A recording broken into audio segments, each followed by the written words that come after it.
Bueno, tengo el gran sentimiento de presentar a uno de mis mejores amigos y que además por mucho tiempo no había podido venir a Chile por acá, el cual hemos hecho cosas juntos y nos queremos mucho, como dice el tango, como dice el bolero.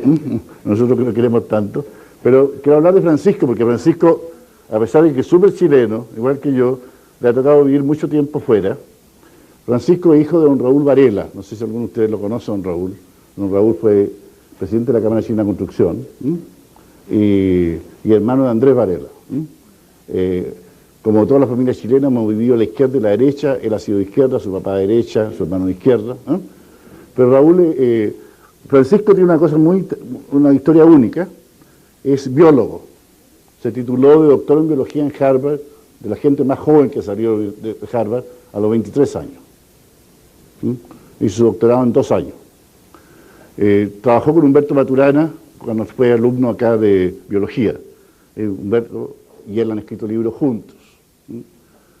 Fuera de eso, Francisco ha sido profesor en Estados Unidos y actualmente es profesor de l'École Polytechnique en Francia por muchos años y es miembro del Centro de Estudios Franceses.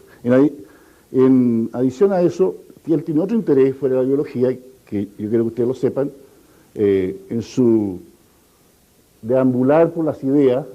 En algún momento Francisco fue comunista, pero ahora no pertenece a ningún partido político y es una gran autoridad en el budismo tibetano. No es el Dalai Lama, pero está cerca de él. De hecho, Francisco, por sus méritos científicos, no otros, ha sido consejero científico del Dalai Lama. Él les va a contar de eso.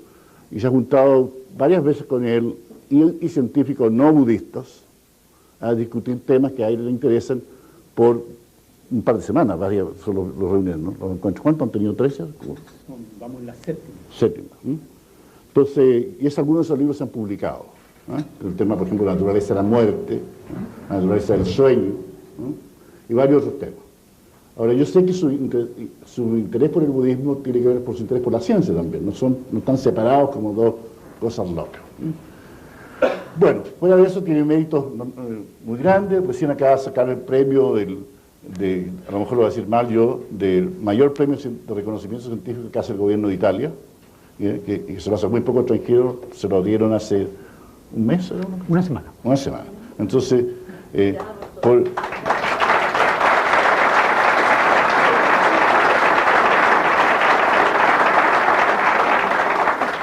entonces, por esas cosas y tantas otras, como dice Julio, os quiero.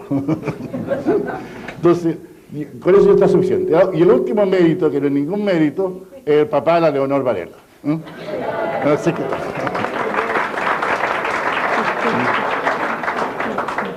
para mi amigo Javier, la Leonor Varela es la Cleopatra última en la película en Hollywood. Entonces, en fin. Bien, Francisco, con todo eso, desárname a estos niños. Ahora, ¿qué le he pedido yo a Francisco que haga aquí?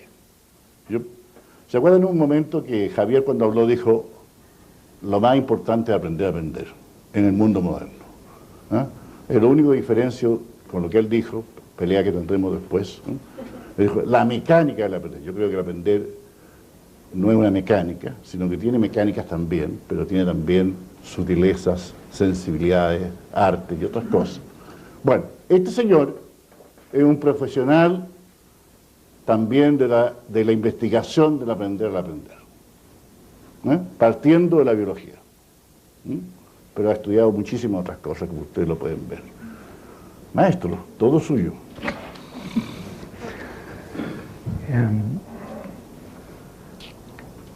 A ver, yo creo que hay que comenzar por alguna parte, así que vamos a lanzarnos por este ángulo.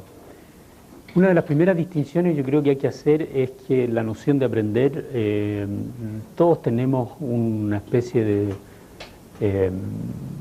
de resabio, de atavismo que nos viene de la educación que tuvimos y sobre todo de la gran tradición occidental, que es pensar que el aprender tiene que ver sobre todo con lo que uno llama, así dicho rápidamente, fenómenos de tipo racional, de tipo categorial, de tipo inferencia, y que en el fondo el fenómeno de aprendizaje inserto dentro de lo que es lo cognitivo es sobre todo muy cercano a lo que uno podría llamar lo que los profesores en el colegio, sobre todo en Francia, son muy apasionados, que es que los niños aprendan a razonar muy correctamente y aprendan sus categorías lingüísticas muy correctamente.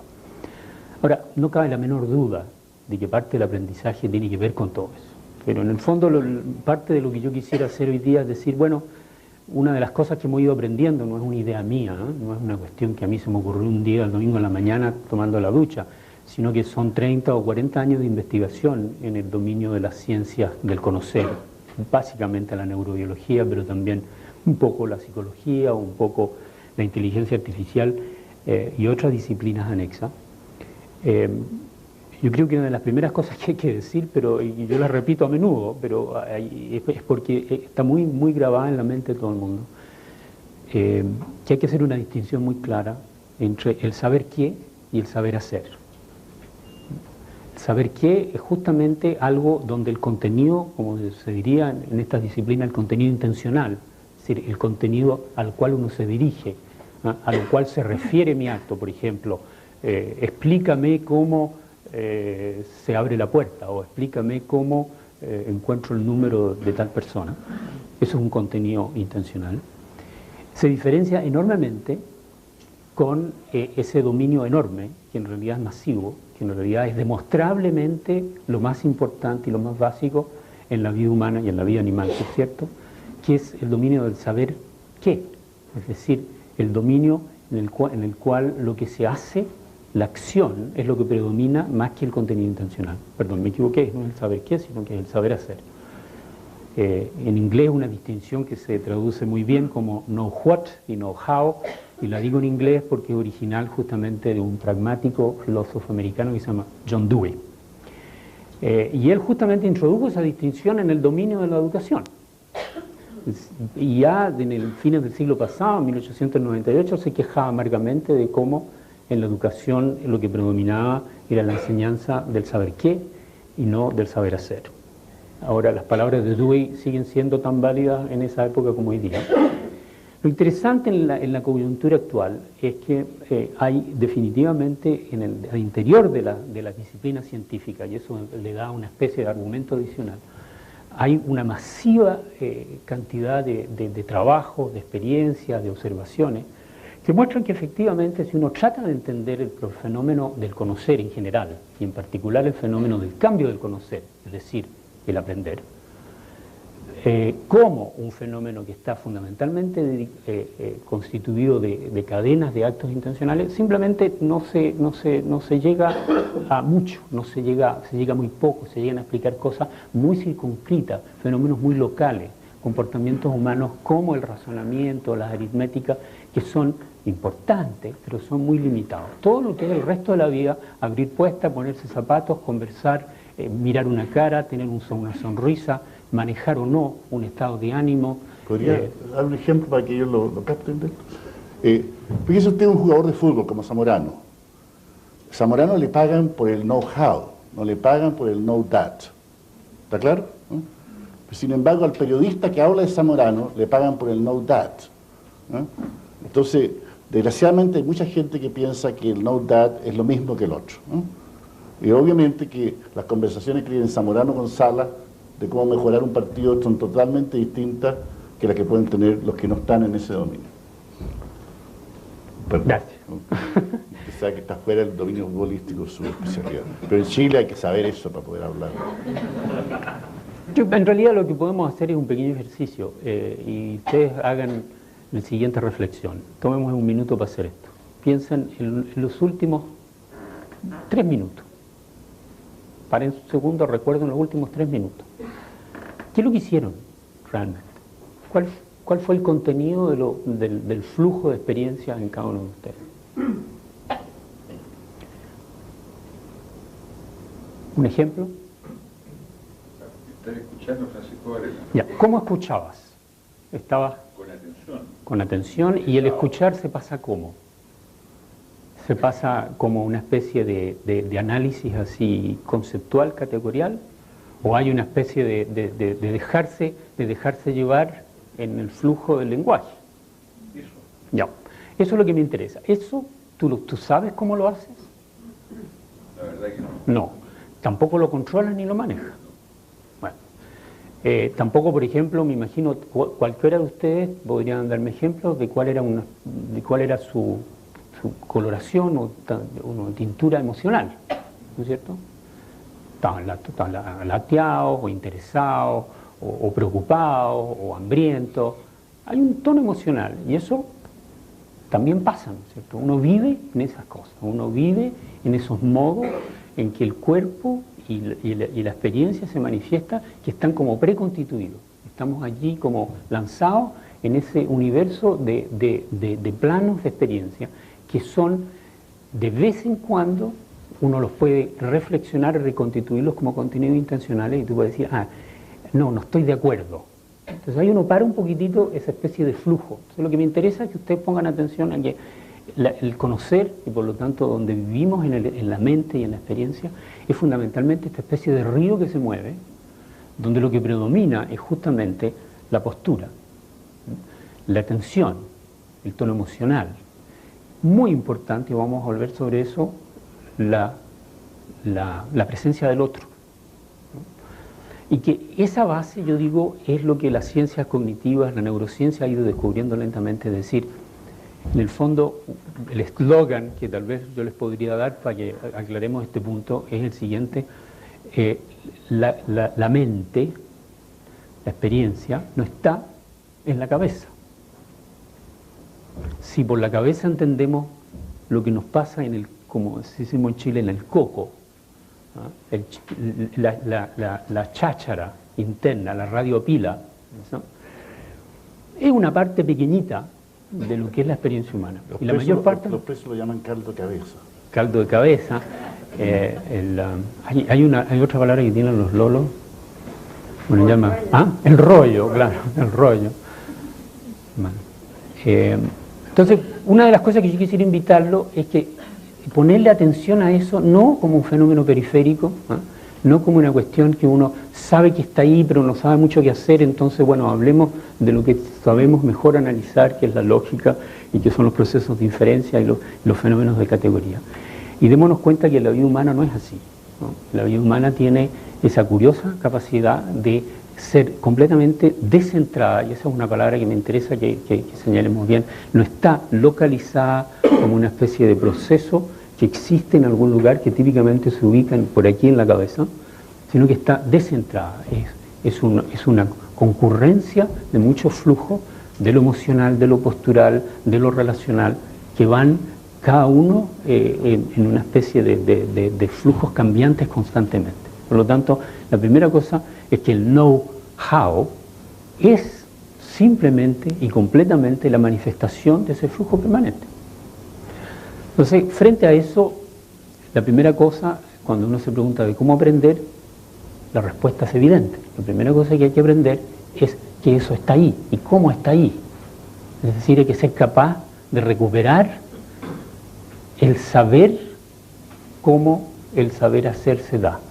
Lo digo de otra manera, hay que aprender a darse cuenta, a tener una conciencia, hay que darse cuenta, hay que poder incorporar en la reflexión y el análisis todo ese dominio del fenómeno, que de otra manera se nos escapa completamente. Entonces, por ejemplo, visto desde el punto de vista de la educación, es evidente que hay un entrenamiento, por ejemplo, que darle a los niños, que es un entrenamiento dirigido a esa área, al área de lo emocional, de lo que es la instancia del saber hacer corporal, del dominio de lo que son las intuiciones y de los flujos y de lo que uno podría llamar también los procesos preconceptuales o prenoéticos, precategoriales, que es como la montaña donde se manifiesta el iceberg. Por eso digo yo, la mente, es decir, entendida como lo genérico que es la mente, no está en la cabeza, está distribuida primero que nada en el cuerpo, porque también pensamos con el cuerpo, pensamos en el cuerpo, pensamos de una manera que no es de pedazos conceptuales. Y segundo, es el otro parte de este aforismo, la mente no está en la cabeza, tampoco el saber y el conocer tiene que ver con un proceso de ir a agarrar lo que está en el mundo como si fueran pedazos de información. Es decir, el saber hacer es el mismo fenómeno que el hecho que los que nos aparecen en el mundo, las caras, las sillas, los objetos, las preferencias, los rechazos, son cosas que son constitutivamente dados desde ese flujo de conciencia, que yo no las escojo, que yo no soy un sistema pasivo como un sistema informático, que van a recoger información y representárselo en la cabeza, sino que es un proceso en el que todo lo que tiene sentido, todo lo que tiene contenido, todo lo intencional, es también una especie de abrazo, ¿no?, del organismo, en tanto organismo, de nuestro cuerpo entero, a lo que nos aparece como el mundo, ¿no? Ahí hay unas ideas muy interesantes que se las cuento así para ilustrar esto, ya que el maestro Flores aquí me pide ejemplos. Hasta hace muy poco tiempo, la neurobiología, el estudio del cerebro, pensaba el proceso de la percepción como precisamente bajo ese concepto de que yo veo allí una silla roja, entonces hay una imagen en la retina y se hace un tratamiento de la información del color rojo. Bueno, una de las cosas más fascinantes de los últimos 5 años en neurociencia es que hay una evidencia, pero así monstruosa, que en realidad cuando yo veo un color rojo, el sistema motor se activa antes de que yo diga rojo. Es decir, el rojo es como un abrazo a lo que llega allí y en el abrazo se le da forma y aparece rojo. El sistema motor, en otras palabras, la postura, la intención, lo que podríamos decir la voluntad en el lenguaje de la filosofía del 19, es lo que le da sentido a la percepción, y no que la percepción llega, después se analiza y después hay un gesto de respuesta. Y eso es una de las grandes sorpresas, lo que se llama toda la corteza motora, la parte anterior del cerebro, se activa como que antecede a la percepción misma. Entonces la estáis esperando como una especie de pareja que va a abrazar un acoplamiento con el mundo, que naturalmente ocurre, y le va a dar sentido. Entonces, otra vez, esos son índices así científicos, pero que dan mucha solidez a esta noción, que hay que dejar, realmente hay que hacerse responsable de dejar de lado esta noción, que la mente es una especie de repertorio de contenidos categoriales y que está esencialmente en la cabeza. Eso, si queremos aprender algo sobre el aprender, no va muy lejos. No solo no va muy lejos, sino que va queda demasiado corto. Eso yo diría es un primer punto, porque yo creo que voy a hacer 3 puntos que quisiera que se llevaran a la casa. El punto número 1 es ese. ¿Está más o menos claro lo que estoy diciendo? Podríamos abundar más en preguntas si quieren. ¿Quién no está claro? Levante la mano y pregunte. Ya, eso, me gusta. Más que una pregunta específica o concreta, si es que de alguna manera todas estas palabras que miramos, que las puede de alguna manera A mojona te está diciendo. sintetizar. Por eso le propongo ese eslogan, ¿no? La mente no está en la cabeza. Okay. Ese es mi eslogan. ¿Ya? Y detrás de eso hay todo lo que traté de precisar con un poco más fineza. Pero está bien, está bien. Entonces ahora la pregunta es, ¿y dónde está? Ese vamos a dejar por unos 2 años más para responder. No, él tiene la respuesta, esa es parte de la pista, está descentrado. Ahora, ¿qué quiere decir eso? Habría que ir más lejos. Pero muy importante. Carlos, ahí está Carlos, al lado tuyo. Ya, Yeli acá. Ya, Yeli. Sí, acá. Ya. Y después San Fuente que... ¿Esta postura que está preconstituida es netamente biológica o también tiene que ver con algo experiencial, cultural? Vamos a llegar a eso en el punto 3. Ok, no más preguntas entonces para que... Ya me convencí que realmente entendieron. Ya. Sigamos. Punto 2. y que tiene que ver en realidad con perseguir esto de que está descentrada. Porque es muy importante cuando uno abandona una idea que tiene que ver, por ejemplo, con esta noción que el cerebro es una especie de tratamiento de información, ¿qué es lo que pone en su lugar, ¿no? Y otra vez, yo diría, si resumimos así en apretado, ¿no? 30 o 40 años de investigación, hay un resultado que es pero fundamental, y yo no dejo tanto como el otro, y es que estos flujos variados, ¿te acuerdas que hablé yo de que tenemos la postura, tenemos el tono emocional, tenemos lo que es el fenómeno perceptivo propiamente tal, están las memorias, están las fantasías, los recuerdos? Todas estas cosas son en realidad, visto desde el punto de vista empírico, son como flujos en paralelo, ¿no? Son como distintos operaciones, funcionalidades que son concurrentes, ¿no? Son concurrentes. Sin embargo, otra vez, pequeño ejercicio, ¿no? Si uno se detiene un segundo a reflexionar, ¿qué es lo que está pasando ahora con ustedes? ¿Cuál es la experiencia ahora? ¿Les parece que la postura, pongan atención por ejemplo a los pies, ¿qué están haciendo los pies? Ya, pero ¿qué pasó allí cuando yo digo hagamos atención a los pies? Que hubo un momento, aparece, ¿no es cierto? Aparecen de alguna parte. Y eso es muy interesante porque, y aparecen, ojo, aparecen como un pedazo así flotando en el aire, los pies, no, ¿cómo aparecen? Integrado. O sea, es lo que tenemos como fenómeno de conciencia o fenómeno mental, estoy haciendo un poco equivalente mente y conciencia, pero valga, ¿no?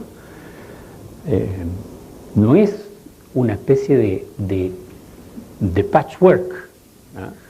de tapizado de distintas cosas, sino que forman una unidad global, una globalidad.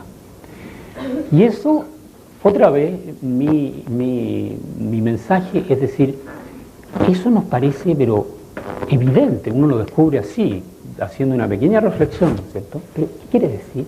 ¿Cómo puede ser? Paradoja, ¿no? Que cuando uno mira, los procesos son separados y concurrentes, cuando uno experiencia, están todos unidos.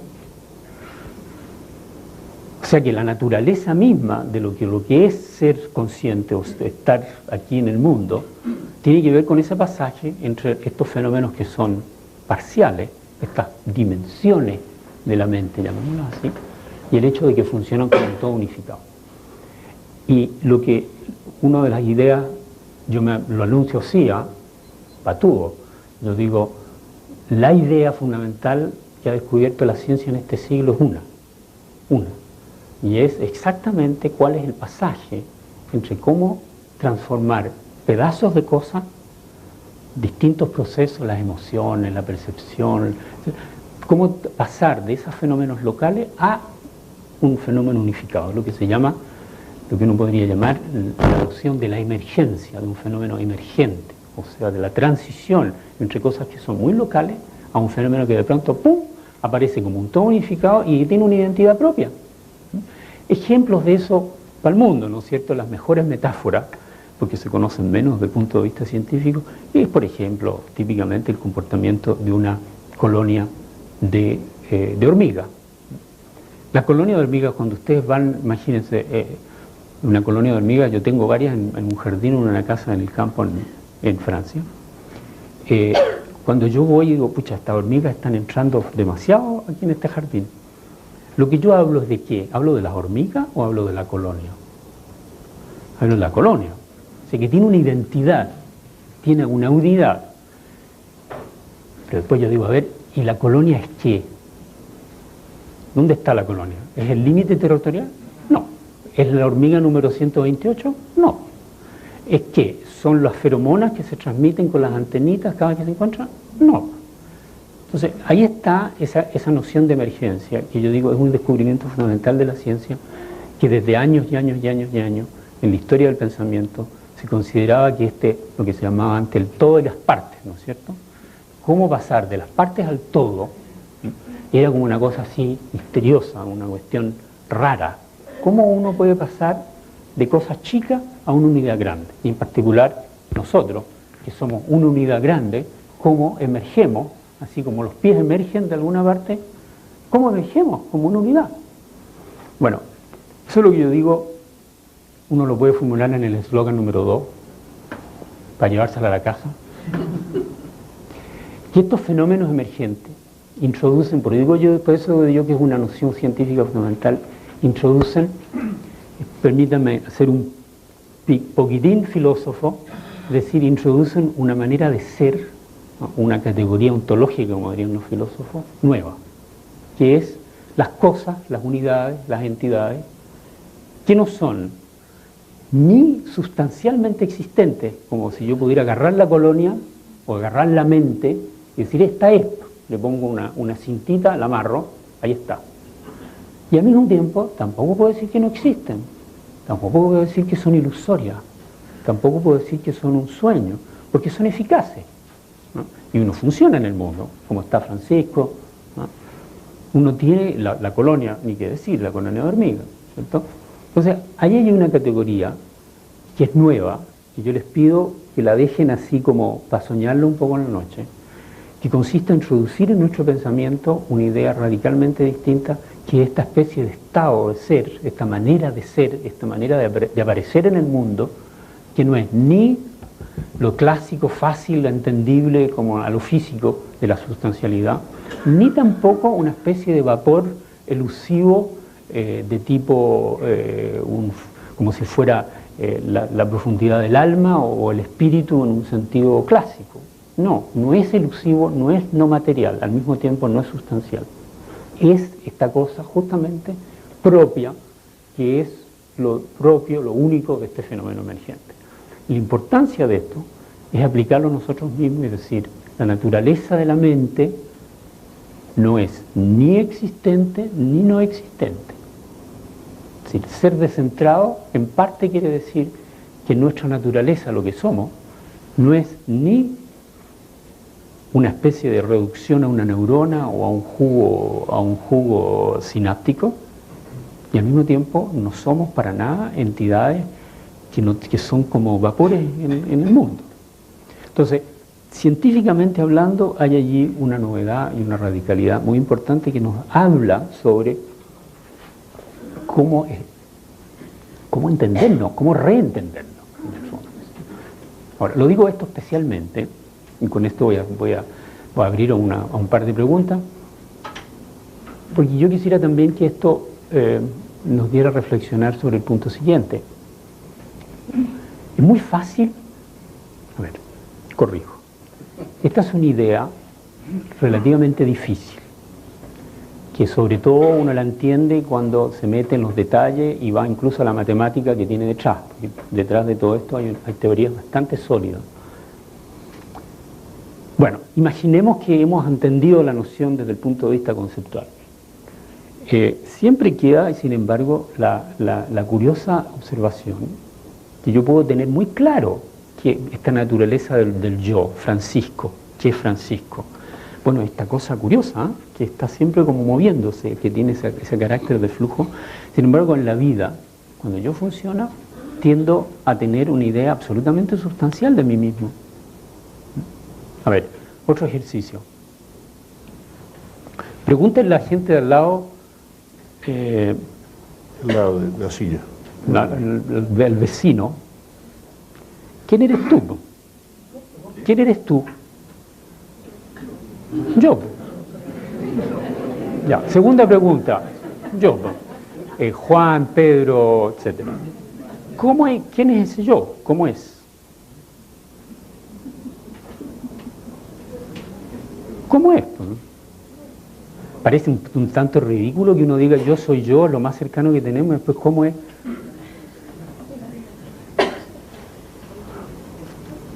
¿Sí o no? ¿Quién piensa que tiene una idea clara de cuál es la naturaleza? Hay una descripción, uno puede ponerle el dedo a este yo, que sin embargo es lo más propio que tenemos. ¿Alguna hipótesis? Eso es lo que dice el Dalai Lama, a menudo dice, habla de estas cosas, que es una idea que viene muy cercana al pensamiento budista, para retomar lo que decía Fernando, aunque yo lo estoy explicando aquí desde el punto de vista científico como parte de lo que ha sido esta noción de las teorías de emergencia. A menudo el Dalai Lama dice, uno no le puede poner el dedo uno le puede poner el dedo. Ese es el punto, ¿no? Es interesante. O sea, hay un sentimiento de existir, pero uno no le puede poner el dedo. Entonces, si la idea que yo les digo, esto no es ni existente ni no existente, les parece abstracto, aterrícenlo en esa experiencia concreta. Que si ustedes lo dan vuelta hacia lo que ustedes son, ahí está, es una evidencia factual así muy clara. ¿Ya? Entonces, segundo mensaje ese, o sea, no vamos a saber nunca lo que es conocer ni cómo cambiar, a menos de hacerse cargo de la naturaleza propia, de esta naturaleza desunificada, descentrada, de lo que somos, de lo que es el conocimiento, de lo que es la experiencia. ¿Pregunta?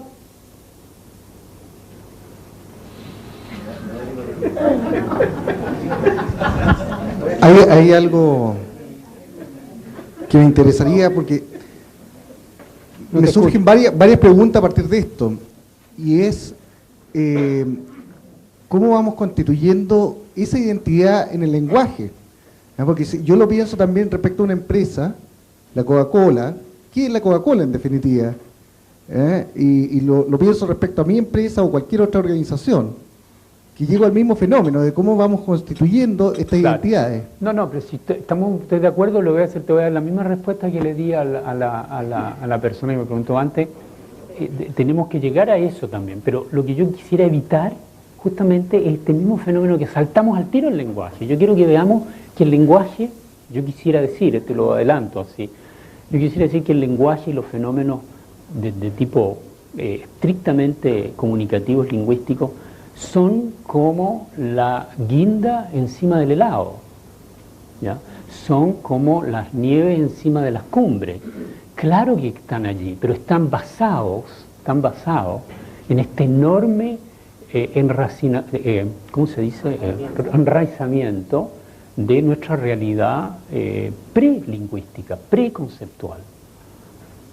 Y es decir, lo que es propiamente lingüístico, ya para poder entenderlo adecuadamente, es lo que estoy diciendo, hay que tener este subentendido que le precede.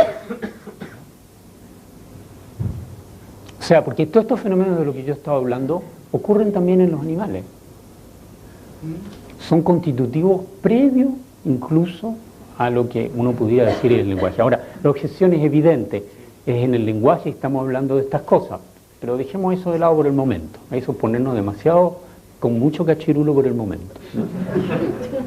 Habría que analizarlo eventualmente. Nuestra visita a Argentina, que está ahí, por favor, ¿sí?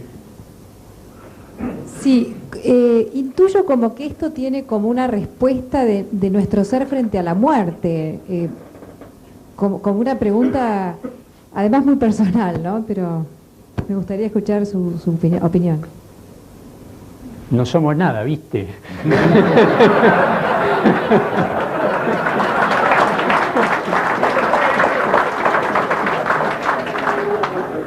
No, es decir, lo digo en serio también. Claro, yo creo que tú tienes razón, la intuición es sumamente válida, una intuición que además tiene que ver en la tradición filosófica con este mismo descubrimiento, que va en la misma dirección, el descubrimiento de la filosofía más bien heideggeriana, ¿no? Que claro, en el fondo esta descentración, el hecho de que el sujeto no es esta cosa que está metida dentro del cráneo, abre a una finitud y a un horizonte de lo transitorio y de lo no sustancial, que es el núcleo de la aparición de la muerte como fenómeno constitutivo de la vida del hombre. Y es cierto, y es por eso que también en el budismo la muerte es el punto central. O sea, si no estamos constantemente conscientes, presentes con esa finitud, tampoco vamos a avanzar demasiado lejos en una transformación. Fernando. Francisco, después de yo leí algunas cosas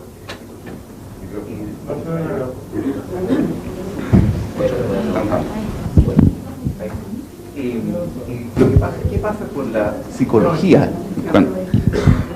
Con la psicología actual, que parte de las terapias que se hacen para las personas que tienen problemas es que encuentren su yo, se encuentren a sí mismos.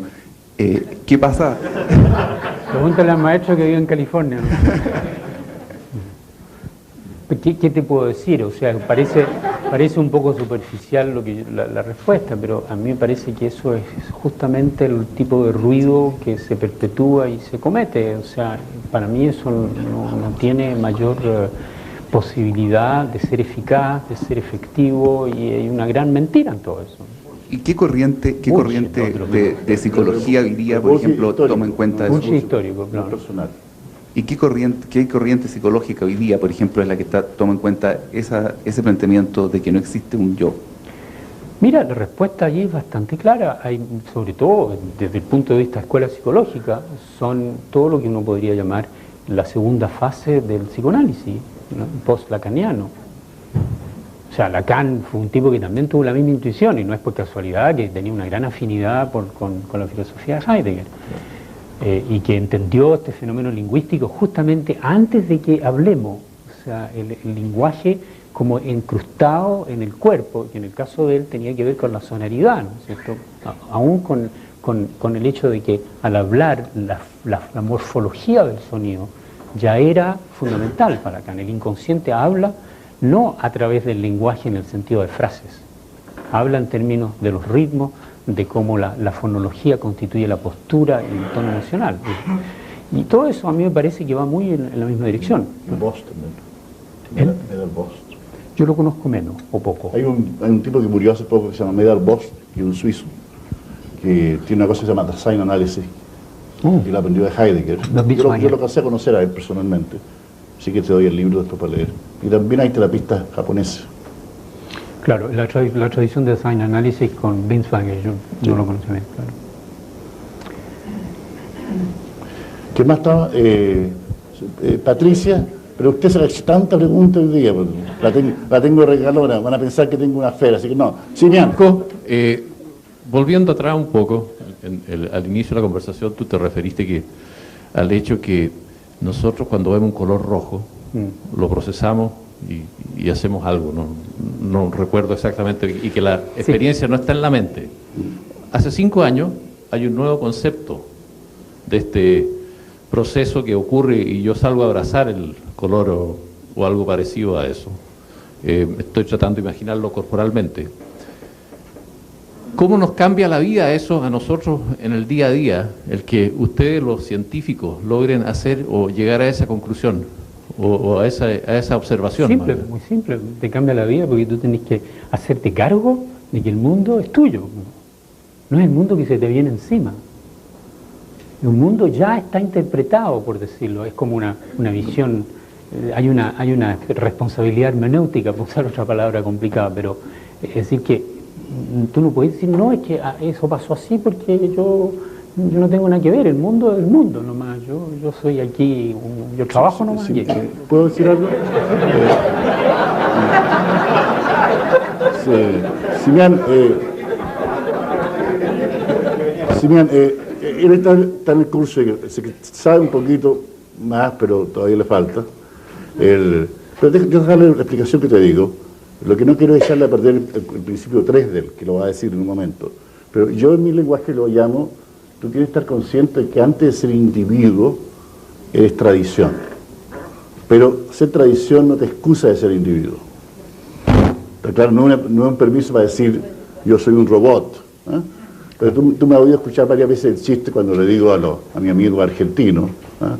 Le digo, por ejemplo, nosotros los chilenos sabemos que los argentinos son argentinos. ¿Y qué decimos con esos tonos? Que hay una forma de ser que permanece más allá de los individuos y que se manifiesta en cada uno de ellos, ¿no es cierto? Ahora, normalmente cuando somos individuos nos olvidamos de eso, ¿no es cierto?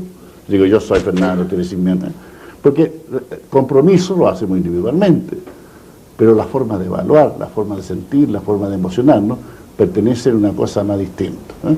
Ahora, cuando tú trabajas en muchas culturas, por ejemplo, yo me toca hacer mucho, ya que estamos hablando de negocio, a usted le interesa tanto, ¿eh? Por ejemplo, lo que habló Javier, es un error llegar a España con la noción de que hay españoles. ¿Está claro? Y olvidarse que yo soy chileno. Entonces lo que yo tengo que aprender es a navegar lo que nosotros llamamos la hermenéutica, la interpretación mutua, las sensibilidades mutuas, que tengo que ir acoplándome. Entonces, por ejemplo, gente como Javier o Felipe, muchos otros que son españoles, pero que tienen la capacidad de reflexionar. Te fijaste que él tiene la capacidad de reflexionar, me dan ayudas muy útiles de cómo me voy a encontrar con ciertos prejuicios, ciertas opiniones, ciertas predisposiciones. Ahora, la palabra predisposición es una palabra difícil porque, por un lado, es lingüística, hay predisposiciones llamadas prejuicios, pero también hay predisposiciones llamadas cuerpo, hay pura corporalidad, y las dos cosas van juntas. Y de ahí te la dejo, como dicen los mexicanos, te la paso. Eso es. Entonces, lo que está diciendo, mira, dejemos de pensar de que somos estas mentes. En ese sentido, el libro que tú leíste cuando chico, que yo me di cuenta hace mucho tiempo, yo leí una entrevista hace años atrás y nunca se me olvidó. Y después, nunca no lo conocía, me fui y me leí el libro, y después hablé con él hace pocos días del libro, ¿te acuerdas? Es un libro de Ayn Rand, Atlas Shrugged. Y le dije, ese libro, lo malo que tiene ese libro es que te hace demasiado individualista. Lo bueno que tiene el libro es que te trae la responsabilidad del individuo al centro. Pero si tú usas solo eso, te jodas. Y para complementar esa cosa, esta idea de la tradición, en este caso, la idea de la tradición, lo que también es importante es que no nos quedemos pegados a que la tradición es puramente lo social histórico. Pero que, desde el punto de vista del biólogo, la tradición comienza mucho antes. El tener dos patas, el tener los ojos así, no así, el tener una nariz en vez de tener antena, todo eso es ya tradición, ¿no? Y que te hace que el abrazo en cada caso es distinto. Eso es lo que los biólogos llamamos la ontogenia, ¿no? El tremendo tradición evolutiva que hace justamente que no es que yo me dé el gusto de abrazar el mundo como se me da la gana, sino que el abrazo yo soy llevado. O sea, el abrazo me sale solo, ¿no? Es como, ese es el punto. Y enseguida, por cierto, durante la vida del individuo, lo ontogénico se va a manifestar como una especificidad, una singularidad, pero es el principio de que te cambia, el mundo debería cambiar, y si el mundo no cambia desde el punto de vista de lo que, como uno está parado frente a él, es porque todavía hay que seguir dándose cuenta de que uno se está contando todavía alguna historia un poquito representacional. ¿Sí? Es una crítica más profunda al representacionismo. Tal vez podríamos usar, déjame usar un pedacito que dijo Javier en la otra charla, en relación a lo que estamos hablando, y si tú quieres lo comentas al final, pero yo te lo quiero dejar puesta. En lo que habló Javier, tú hablando de los sentimientos de perdón y el sentimiento de olvido, ¿no es cierto? Dice, por ley a nadie se le puede obligar a olvidar. Pero si no hay un cierto olvido cultivado, tampoco hay paz. Dice, los vascos no han alcanzado eso, y hablábamos de nosotros. Entonces, a mí me gustó esa distinción, porque todos tenemos la distinción que los sentimientos nos obligan, pero yo te diría que los sentimientos se cultivan desde la historia. De ahí se va a poner un maestro. Voy a encadenar al tiro al respecto, porque cuando hablamos de este principio número 2, ¿no?, esta naturaleza curiosa de no sustancialidad y al mismo tiempo de ser eficaz en el mundo, hay como dos corolarios, ¿no? Es interesante. El primer corolario de este principio número 2 es que, por lo mismo de esta actitud del abrazo, es que la imaginación es lo más constitutivo que hay en la vida humana. Que la imaginación, el imaginar, la fantasía, los fantasmas, todo lo que trae de connotaciones amplias de imaginación, el imaginar cosas nuevas, el fantasmear posibilidades, el soñar alternativas, eso es parte tan constitutiva de la vida humana que habitualmente es al revés, ¿no? Nos dicen, ya no soñes tanto, hay que ser realista. Bueno, pero justamente, no quiero ponerme del 68, seamos realistas, pensemos lo imposible, pero hay algo en eso, en el sentido de que, así como en el cuerpo mismo, en el cerebro mismo, la imaginación es el centro del conocer. Porque yo no puedo ir a abrazar cosas si yo ya no tengo una imaginación sobre lo que puede ser y cuáles son mis posibilidades. Y es en eso donde está justamente la creatividad. Ahí se abre la creatividad, porque si es cierto ese carácter constitutivo del imaginario, Entonces también es cierto que hay esa plasticidad interna, intrínseca, de absolutamente todos los dominios de la vida humana, incluyendo lo emocional. Y el otro corolario es lo que iba a decir, que en esta tradición, justamente es otra vez un redescubrimiento bastante importante, reciente en el mundo científico, que lo que toca lo emocional y el sentimiento es lo más constitutivo de la vida mental. Y hay varios libros, uno muy famoso, por ejemplo, de Antonio Damasio, un colega portugués americano, que se llama El error de Descartes. Mal título, porque el pobre Descartes no le han colgado, pero en el cual él hace una especie de recuento de la neurobiología, de cómo uno puede mostrar con buenos argumentos que justamente cada cosa que pasa en este flujo experiencial surge a partir de una disposición emocional y a partir de una disposición, es como quien dice, la parada del abrazo. Hay abrazos que se pueden dar así, y después los otros abrazos que se dan como así, pero esa cuestión es como de cuando de repente surgen los pies en la experiencia, surgen a partir de esa base emocional. Y eso es muy importante y habría que dedicar un buen tiempo a sacar las implicaciones de qué es lo que es conocer, por lo tanto, de ese universo de los sentimientos y la emoción, que esté inseparable, por lo tanto, de la tradición y cómo ha sido constituido históricamente. Bueno, último punto, y con eso vamos a tener que ir cerrando la conversa. Es un punto que tiene que ver con las preguntas que se han hecho sobre el lenguaje, pero otra vez yo quisiera que se entendiera, que se escuchara como algo que todavía precede al lenguaje. Y lo voy a decir así, el eslogan sería: mi mente no existe sin tu mente. Es decir, no es posible el origen, la generación, la aparición de algo que uno podría llamar un individuo, un yo curiosamente descentrado, sin que esté ya en una especie de reflejo no especular, sino que francamente como engarzado. Claro, engarzado, pero es como una especie de alloy, ¿cómo se dice? Entremezclado con el otro. Ahora, esto es muy simple y la gente dice, claro, la mamá y el bebé tienen mucha relación. Y se miran, claro, eso es parte del cuento. Pero de lo que yo estoy hablando aquí es que recientemente también hay unos cambios importantes en las observaciones que muestran que va más allá de lo obvio, que los niños necesitan cuidado y por lo tanto el mundo interpersonal es ya un mundo interpersonal y por lo tanto las primeras experiencias ya están en el reflejo y en este entrelazamiento permanente con el mundo social, que es prelingüístico en una gran medida, a pesar de que prelingüístico dentro de un mundo lingüístico, pero desde el punto de vista del bebé eso todavía es como una especie de flujo sonoro. Y va más allá de eso. Y les cuento esto a título de ejemplo para que vean que a lo mejor la idea de que la mente está en la cabeza va mucho más allá, no solo porque está en el cuerpo y no solo porque está en la danza con el mundo, sino porque está realmente distribuida en la sociedad como fenómeno social.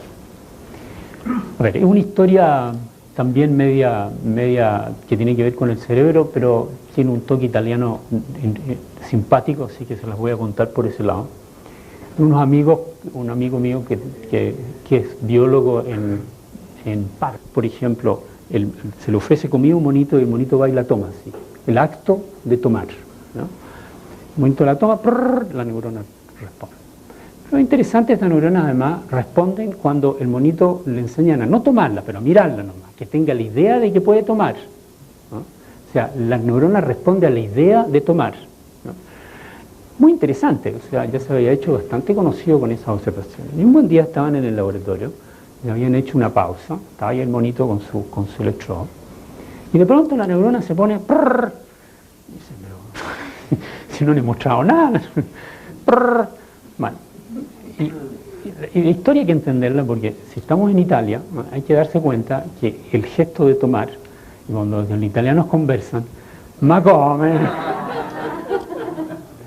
literalmente la neurona es un grupo que está muy distribuido en el cerebro. Les hago una larga historia más corta. Son neuronas que se han llamado neuronas en imagen, porque responden no solo cuando el animal toma algo, no solo cuando tiene la idea de tomar algo, pero está impedido de hacerlo, sino cuando ella toma algo, el experimentador que está al frente toma algo, o cuando el otro monito toma algo.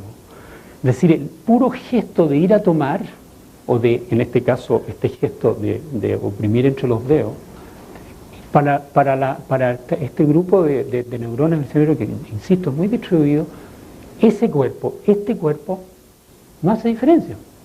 O sea, hay una especie de implosión de los cuerpos que se fusionan, pero literalmente, a nivel del sistema nervioso. Entonces, la intersubjetividad, lo que llamamos el hecho de que tenemos la mente del otro y la mente mía, la intersubjetividad, no es solamente un fenómeno que surge en la interacción social, que surge en la interacción lingüística, sino que esa interacción lingüística es posible porque ya está enraizado en la historia misma de lo que es el cuerpo, en la historia misma de lo que es ser hombre. Entonces, obviamente la dimensión intersubjetiva adquiere, desde ese punto de vista, una profundidad, una especie el hecho de pensarnos y siquiera imaginar, de cambiar esta tradición de la individualidad como individuo separado, a pensar el espíritu, a pensar la mente, como un fenómeno que está literalmente distribuido en el grupo en el que uno creció y en la tradición donde uno creció. Adquiere para mí una dimensión todavía como más dramática, más encarnada, y que nos hace, por lo tanto, esa reflexión que no es clásica, todavía más importante, ¿sí? Francisco, este fenómeno que tuviste el ejemplo con el mono, ¿no? Italiano, ¿cómo lo ven ustedes cuando lo miran más abajo, hacia otros mamíferos más inferiores? ¿Qué pasa con los insectos y con los pájaros, que es distinto? ¿Y dónde los fenómenos que se estudian ahí les permiten después volver a inferir para el otro lado? Claro, buena pregunta, y en realidad la respuesta es bien interesante, Fernando, que se acaba con los monos. Se acaba con los monos, los grandes monos. Si uno se va, por ejemplo, a estudiar los babunes, o incluso, y ciertamente los mamíferos como el gato, que son los más estudiados, los pobres gatos, el sistema motor está estructurado de otra manera y no hay tales neuronas. No hay esa misma... No existe esta especie de cableo básico del sistema nervioso en el cual el cuerpo del otro está como implosionado adentro a través de esta constante co-construcción de lo que no se observa. No hay la respuesta desde el punto de vista del ejemplo que les dije, estas neuronas en espejo, no tenemos la respuesta a eso. Son observaciones de hace 2 o 3 años. Sí se sabe que están en todos los monos superiores, sí se sabe que están en el hombre, sí se sabe que no están en el gato ni en los babunes.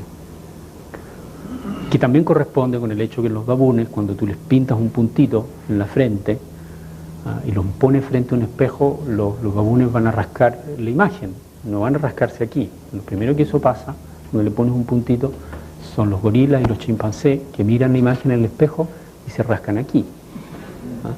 Exactamente la misma observación. Y además la misma observación importante, que también viene de la tradición psicoanalítica que Lacan llamaba el estado del espejo, en que por primera vez la constitución de ese mundo que es del otro y suyo del niño, en que se mira al espejo y se reconoce su imagen, pero, detalle importante, tiene que tener un testigo, la mamá mítica, digamos, que está ahí y le dice, ¿viste? Sí, pues si ese eres tú.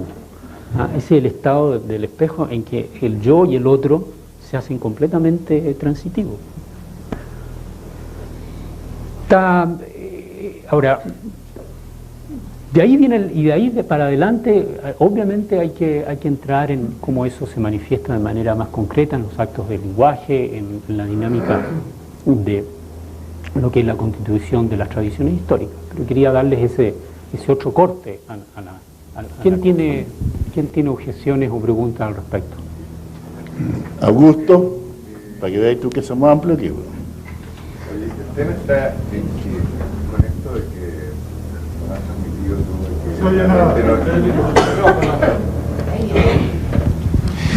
que Esto que nos has transmitido, Francisco, de que la mente no está en la cabeza, que la mente está descentrada. No lo ha transmitido, lo ha dicho nomás. Y que la mente no existe Escúchame, sin tu mente. no ha transmitido. ¿Transmitiste o no eso? Dice que no. Pregúntale. ¿No has transmitido eso? No, ¿Qué es lo que hiciste con eso? yo conté un cuento. ¿Ah? Yo conté un cuento. Conté una historia que es la historia que tenemos un poco visto desde el punto de vista de los científicos que somos. Ahora Tú la tienes, interpretas a tu No, manera. por supuesto. tú tienes el hábito de llamar esa transmisión. Claro. Bueno, y a eso voy, a que cuando partiste diciendo cómo aprendemos a aprender.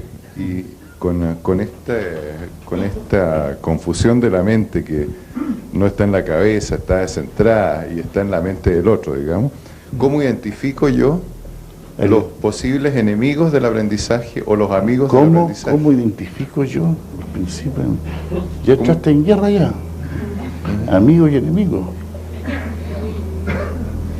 Hay una cosa que me parece básica, claro, que antes de entrar en identificar los enemigos, yo creo que para estas alturas el punto fundamental es que yo creo que primero tenemos que hacernos cargo de que eso parece ser más cerca de la verdad que otras cosas, y hacernos propietarios, encarnar eso, que nos penetre un poquito más allá del escucharlo una o dos veces, de ver cómo eso se refleja en nuestra vida. O sea, hay que primero apropiarse de esa verdad, si es una verdad, ¿no? Constatarlo, vivirlo, explorarlo, y de ahí se abren puertas.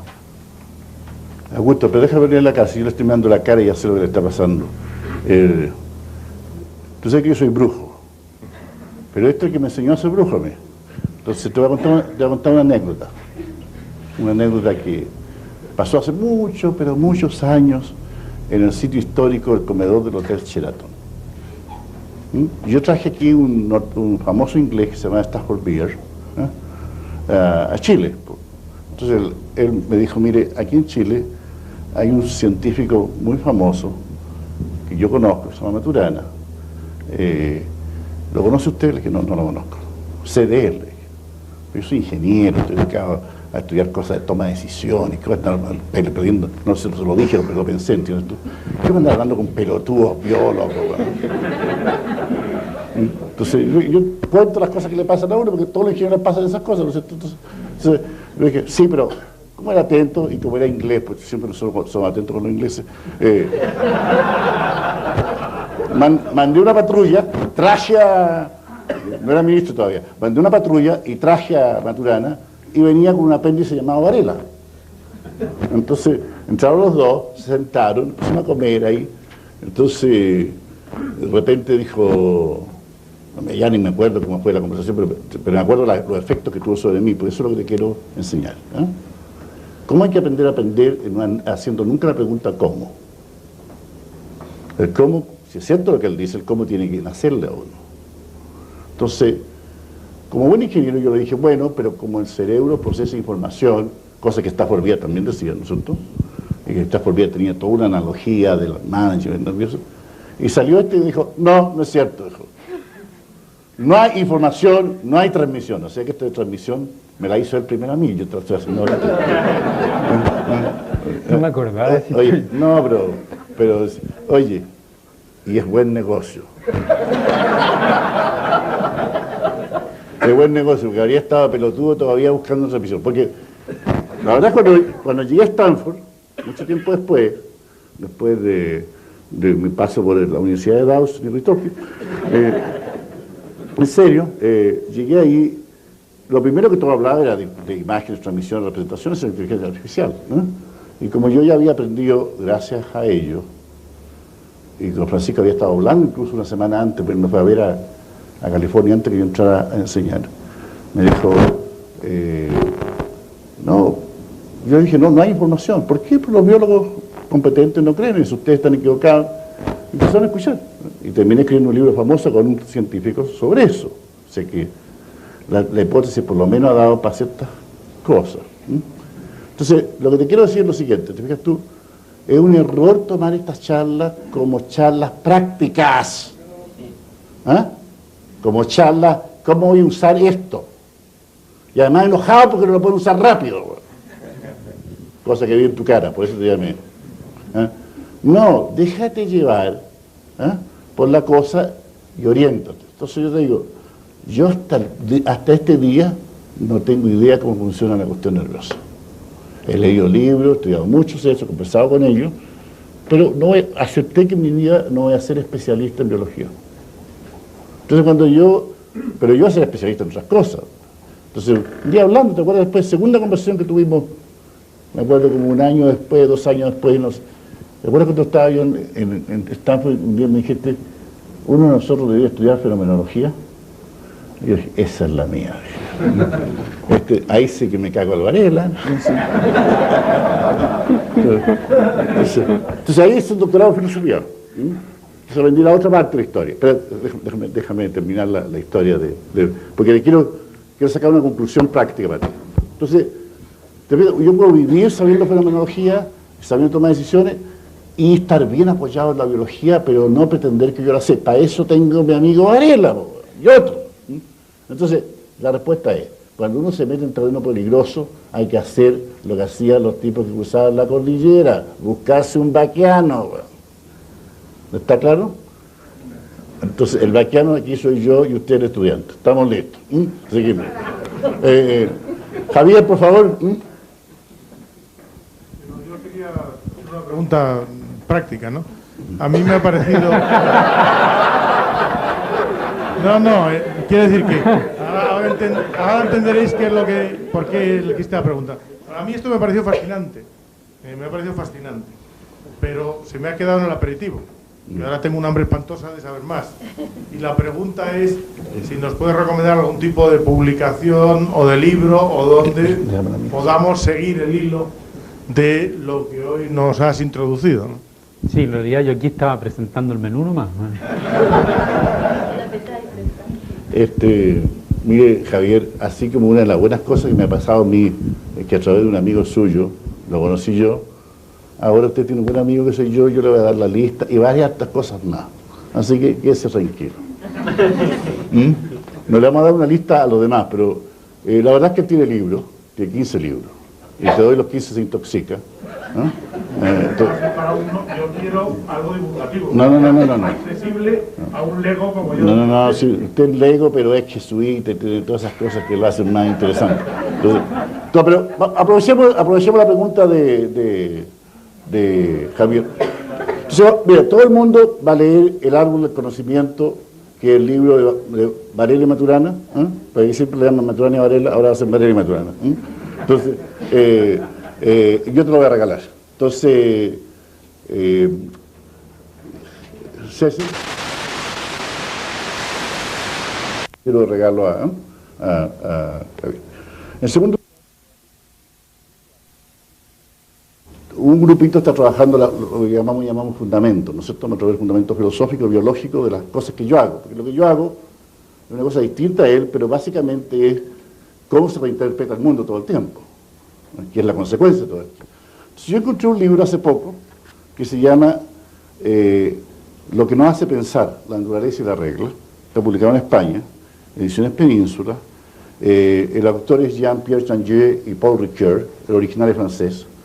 Entonces, estaba esperando que Francisco me aprobara el plan, y me lo aprobó, ¿no? Porque en esto, por ejemplo, yo tengo que decir, yo a Changué no lo conozco, bro.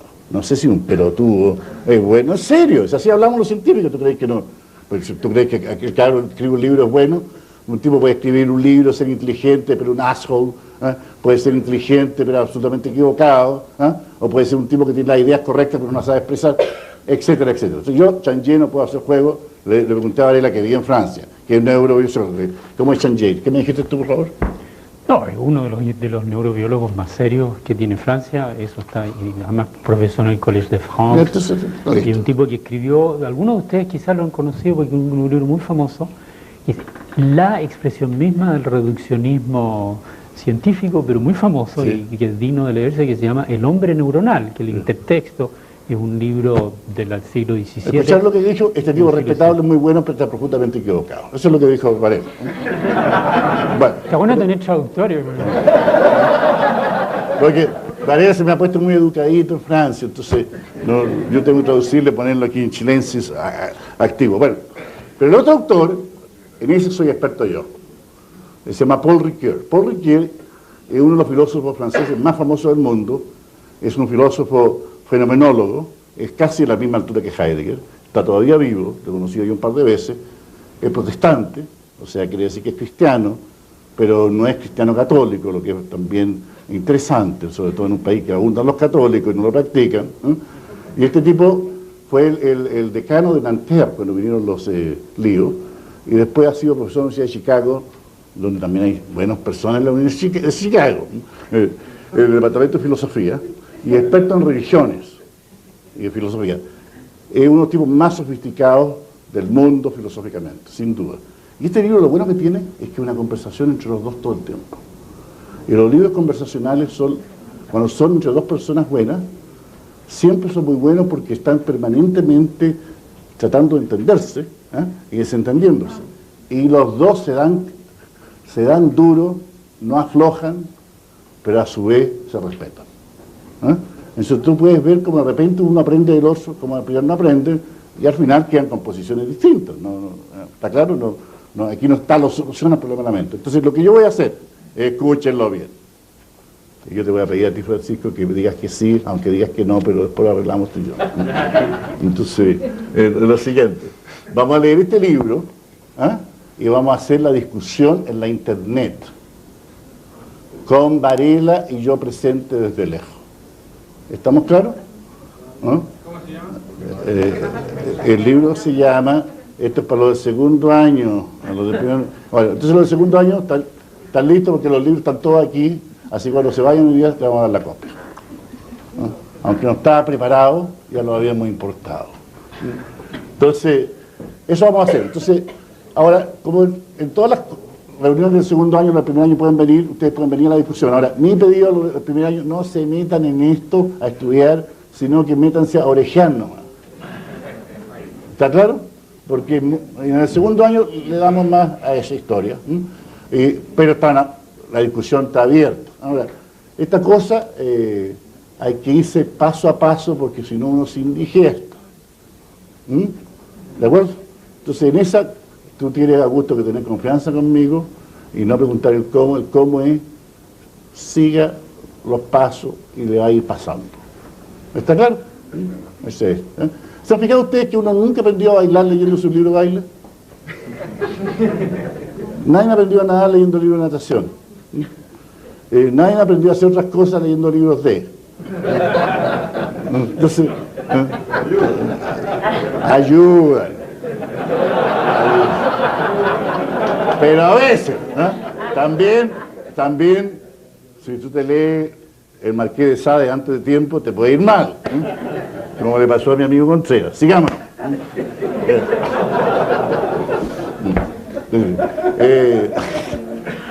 Mujica, ¿no?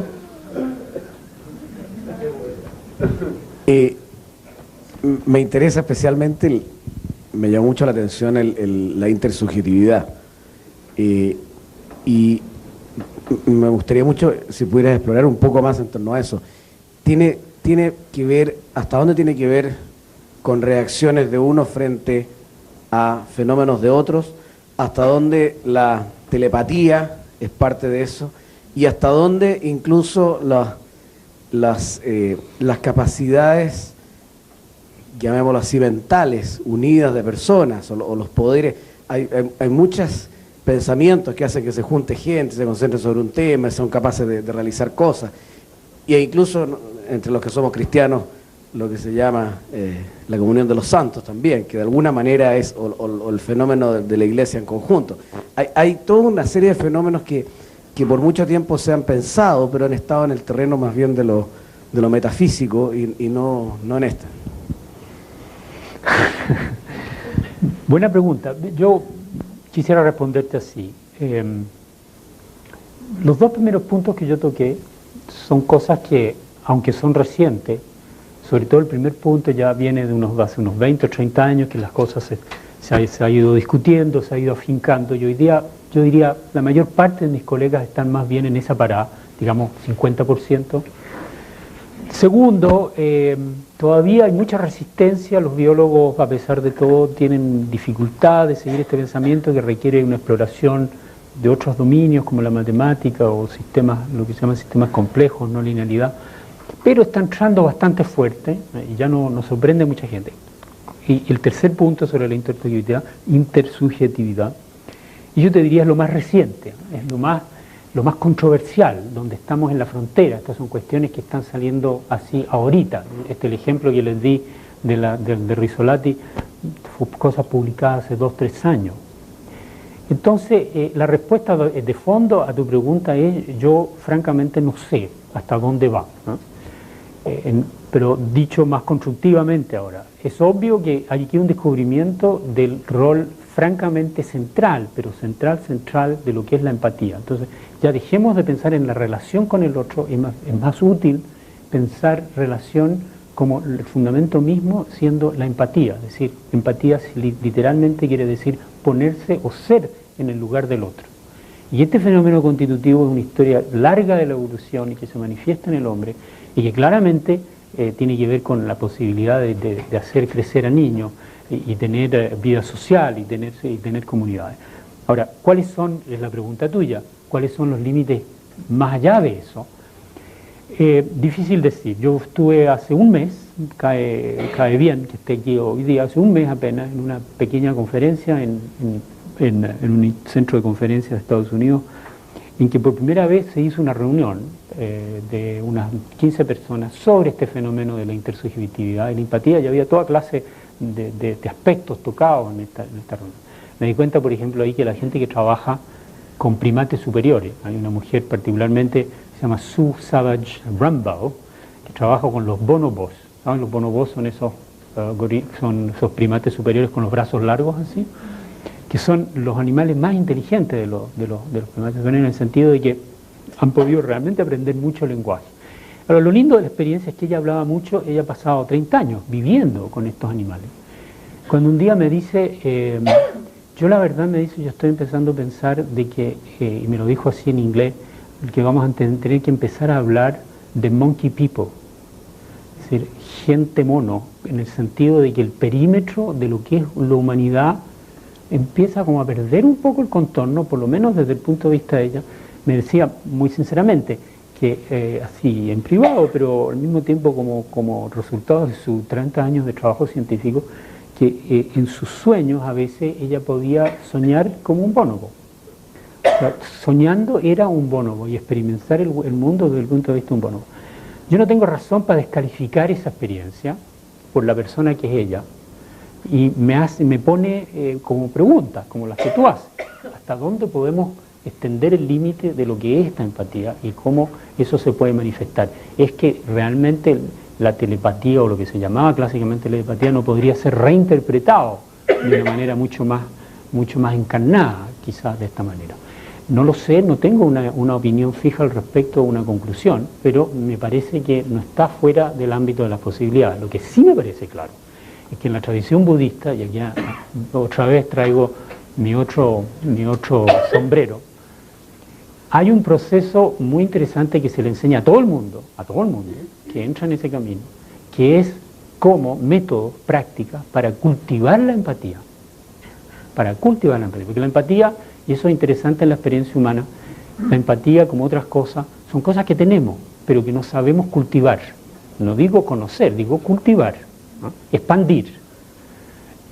Y que en ese proceso de expandir la empatía, es clarísimo, es como parte muy fuerte de esa tradición, que se abren fenómenos, que se abren posibilidades de entendimiento, por ejemplo, de trabajar con gente que tiene problemas de conciencia, ¿no? De hecho, estados de conciencia difíciles como el coma, como el momento de la muerte, o al mismo tiempo el autismo, que abren ahí unas preguntas enormes. Yo quisiera que quedara eso ahí como un horizonte. No tengo una opinión cerrada al respecto. No soy cristiano, así que no te puedo responder en ese plano, pero quizás hay ahí también un descubrimiento paralelo. ¿Y acá? Tranquilo. Lo que tú estás diciendo recién a mí me hizo mucho sentido porque yo leí parte de tu libro, Ética en Acción, y a mí me llamó mucho la atención. Y acción. Y me llamó mucho la atención un aspecto que tú hablas de la capacidad del ser humano de actuar en forma espontánea con respecto a un tema, con respecto al ser solidario, con respecto a tener una actitud ética. Y a mí me gustó mucho ese concepto. Y ahora lo estaba relacionando con lo que tú estás diciendo de empatía. Yo creo que... y eso tiene que ver con lo que se habló antes, con lo que se la capacidad de tolerancia, la capacidad de poder asumirnos nosotros responsablemente para poder asumir al otro. O sea, absolutamente, el valor de cultivar la empatía y de ponerse a cultivar la empatía. Eso sí que es aprender a aprender. Sí. Es fundamental, fundamental. Y tiene absolutamente que ver con la ética que tú señalas. Todo este proceso que está señalado en las tradiciones de la sabiduría, digamos, las llamo así yo, el taoísmo, el confucianismo incluso y el budismo, tiene que ver con tomar eso en serio, aprender eso, ¿no? Que no está dado al hombre tenerlo a la mano así gratis, ¿no? Hay un cultivo, como el violín, ¿no? Hay que saber tocar el violín. Sin embargo, llevamos nuestros genes, lo llevamos. Exactamente, o sea, eso el ejemplo que yo doy en ese libro, Ética y Acción, es justamente esa. Lao Tzu habla de eso a partir del ejemplo que él da, que es muy bonito, que es el ejemplo de un niño que está parado en la muralla de un pozo y está a punto de caerse. Y él dice, ¿hay alguien que no tenga inmediatamente el gesto de retenerlo? Bueno, dice, si eso es posible para todo ser humano, ahí está, eso basta, de ahí comenzamos, No es eso, pero siempre se puede comenzar. Javier tiene bonos ganados por haber trabajado mucho. No, es que el tema de la intersubjetividad, que me interesa muchísimo, en la relación con el otro hay un fenómeno que es lo que se llama vulgarmente la química, que es que por motivos muchas veces que tú no sabes analizar, hay personas que la reacción que te producen es atractiva y muchas veces todo lo contrario. Es decir, ¿qué tiene que ver eso con lo que estamos hablando? Es decir, la reacción no es automática frente a la gente. Es decir, esa forma de aproximación o de reacción puede ser positiva o negativa en función de elementos que muchas veces no tienen que ver con la belleza ni con elementos aparentales, de apariencia que tú puedas juzgar de forma inmediata, ¿no? Sino que a lo mejor tiene que ver con, o por lo menos antes se decía, con emisiones químicas de productos que provocaban... pero... Te voy a dar una respuesta española, Javier. Sí. Una española me dice, ¿y qué tiene que ver esto con esto? Pues nada, todo. Queda listo. Una pequeña interrupción y te trato de responder la pregunta, Fernando. ¿Es posible que alguien llame a la casa de mi padre y que diga que está atrasado para...? A ver, espérate. Cecilia, o Joaquín, ven, por favor. Esa es nada más. Ya.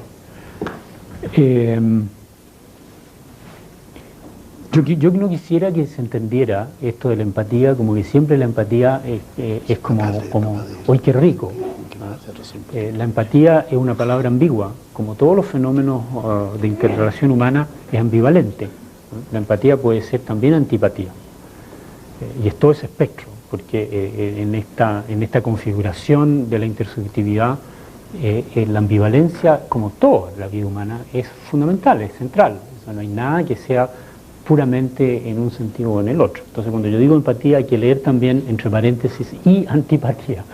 Ahora, ¿de dónde viene eso? ¿Cómo está? ¿Son feromonas? No lo creo. ¿Son rasgos fisionómicos? ¿Son asociaciones de fantasmales? No tengo una teoría al respecto, Javier. Pero claramente hay un fenómeno interesantísimo allí. Y hay gente que yo sé que se ocupa mucho de eso. Ahora, tal vez hay una pista importante, y eso también son resultados recientes, que tiene mucho que ver con las caras, ¿no? El rol de las caras y de los ojos. Aparentemente, la mayor parte de ese tipo de reacciones espontáneas están centrados a través de esta inmediata. Los seres humanos, desde que tienen una hora, son verdaderos devoradores de ojos. O sea, lo único que hace un chico, un bebé, contrariamente a lo que se creía antes, no es que quiero comer, no es que quiero dormir, es ojos. ojos. Es extraordinario. Bueno, y eso es la vida humana. Entonces, podría ser algo que tiene que ver con esa especie de mezcla entre lo fisiognómico y lo fantasmal, ¿sí? Todo lo que es la parte imaginaria. Pero también eso después queda mezclado con la cultura. Que lo fantasmal es la cultura. Pero también hay químicas culturales, ¿te has fijado? Pero lo fantasmal es cultural, ciertamente. Que eso se llama estilo. Pues. Tengo una pregunta. Sí, Madame Florence. También tiene bonos acumulados. Bonos acumulados. No sé, no tengo bien claro la pregunta, pero te voy a decir lo que tú decías al principio, que uno tiene que hacer reflexión después, ¿verdad? Yo voy a hablar de lo que está antes. Todo lo que tú has dicho aquí, yo siempre he tenido la pregunta de el sobrino nuestro que está en coma. Entonces, me parece que no está en coma en este momento, está en lo que los doctores llaman sopor.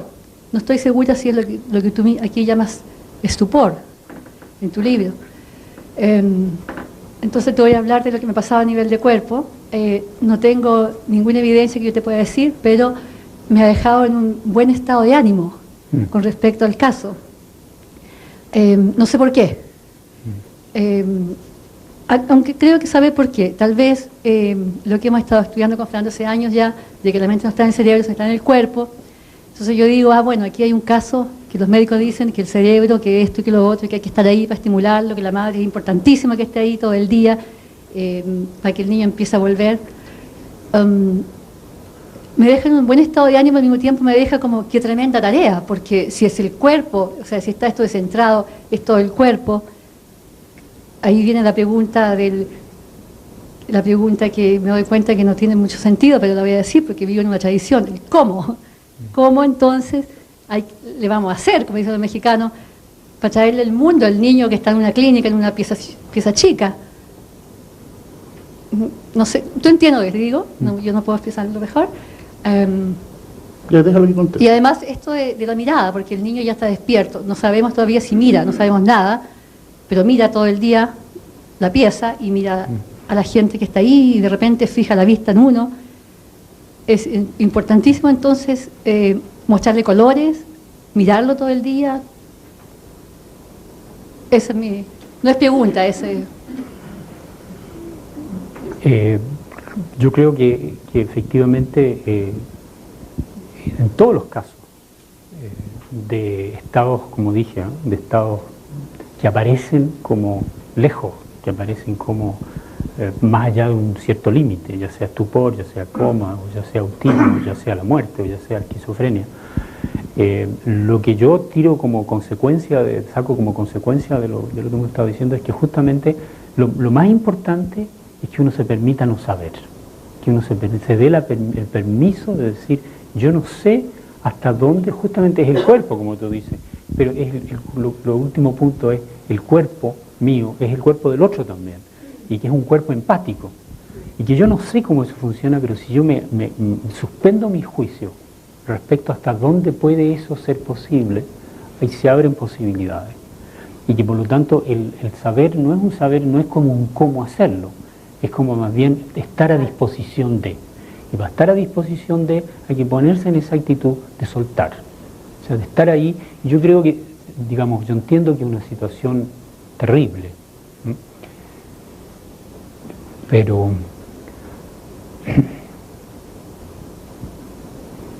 si yo me encontrara en ella, lo que yo haría sencillamente es estar ahí, no tratar nada. Gracias, Francisco. Después yo creo que antes que se vaya, déjame terminar esto, una cosa que nos preocupa como familia, así que no quiero. Este niño era pintor, dibujante, y pasaba horas antes del accidente. Yo creo que esa cosa les podría ayudar, porque él debe tener en alguna parte los motores y el ojo conectado. O sea, cuando yo digo estar, quiere decir también estar espontáneo y hacer espontáneamente las cosas que parezcan adecuadas. En vez de ponerse a concebir una estrategia, un esquema, ¿no? Que desde el estar ahí, permitirse que el contacto es tan estrecho ejemplo, justamente hay este intercambio que no sabemos hasta dónde puede ir. A lo mejor es posible, no tengo opinión al respecto, que la empatía sea tan fuerte que permita, más bien estoy convencido de que eso es así, no tengo pruebas. Por ejemplo, mis compañeros de universidad que pintaban con él. Seguro. Absolutamente. Y nunca abandonar la posibilidad de que hay un espacio, que siempre se puede ir más allá. Eso sí lo sé con respecto a gente en estado de muerte. Eso sí lo sé. Pancho, yo no quiero abusar de ti. Tú me prometiste estar aquí hasta la 1. Sí. Eso es todo. ¿Tienes que irte? Yo acabo de avisar, espero que hayan avisado, que voy a estar un poco tarde. Pero eso es una pregunta yo, ¿no? Démonos unos 10 minutitos más y paramos. Entonces, bueno, un par de preguntas más y después una yo y se acaba. ¿Eh? Déjame ver. Es la lotería esto. Depende de cuánto hayan pagado. ¿Tu mamá? Tu tía. Bueno, ya. Ok, porque yo conozco mucho a su papá, la voy a llamar a usted. Ya, sí, por favor. Antes que se acabe la reunión de hoy día, yo quiero dar las gracias de que usted haya abierto a los que participan a que haya invitado, porque ha sido muy, pero muy bueno para mí estar aquí toda la mañana. Muchas gracias. Y inesperadamente lo escuché a usted, realmente he quedado maravillada de su poder de síntesis, como decía Fernando, y con usted lo conocí a través de una cinta, que en una entrevista que tuvo en RTV, y lo encuentro realmente, agradezco mucho su presencia acá, lo que usted diría que aquí se opera en mí algo de recibir de usted más allá de lo que habla. Gracias. Y creo que es producto de este fenómeno de empatía. Y del otro, que no sé cómo se llama, es en que se produce esa mezcla. Ahora, quiero la pregunta. Usted habla de, me pareció que dijo, no. ¿A mí lo pregunta? Sí, usted dijo cultivar las emociones. Sí. Y eso a mí me interesó enormemente. Yo hago el trabajo de psicoterapeuta, no soy psicoanalista ni de Lacan, pero discípula de André Rocher, que no sé si se conoce algo porque es un movimiento poco conocido, pero extendido en el mundo, como PRH, en que se habla del yo y del sentimiento de mismidad, diría. Es una sensación de ser uno. Y que es un trabajo, y que a la luz de eso me siento, para ser fiel a lo que yo he aprendido, lo menciono aquí. No es para argumentar, es porque estoy agradecida a ese movimiento. Y pregunto nuevamente sobre el cultivo de las emociones. Entonces, yo la voy a invitar cuando me toque a mí hablar. Ahora ¿sí? No voy a contestar porque quiero que todos aprovechen el tiempo de Varela. Bueno. Bueno, muchas gracias. Espérate acá. Roberto, por favor. Yo originalmente llamo 2 veces a una persona la misma mañana cuando hay mucha gente. Así que los que han hablado, evítense llamar porque no lo voy a llamar. Salvo que tengan bono. Yo todavía no he pagado, ¿puedo preguntar? ¿Ah? Todavía no he pagado, ¿puedo preguntar igual? Pero debías pagar entonces. Roberto, yo no he hablado en la mañana, así que está. No sé si es pertinente o no, pero me encantaría que te refirieras al tema de la reencarnación. Yo tampoco sé si es pertinente, ¿eh? Porque no, te quiero decir, es muy simple, es una trampa ese discurso, que hay que primero, antes de entrar ahí, hay que hacer una limpieza, es como llegar a esas casas de verano, cuando uno no ha estado como hace un año, hay que sacar las telarañas, hay que descubrir los muebles, y eso toma mucho tiempo para poder entrar al tema, ¿no? Entonces, larga conversa, no tenemos el tiempo. Gracias. Maestro, Curicano.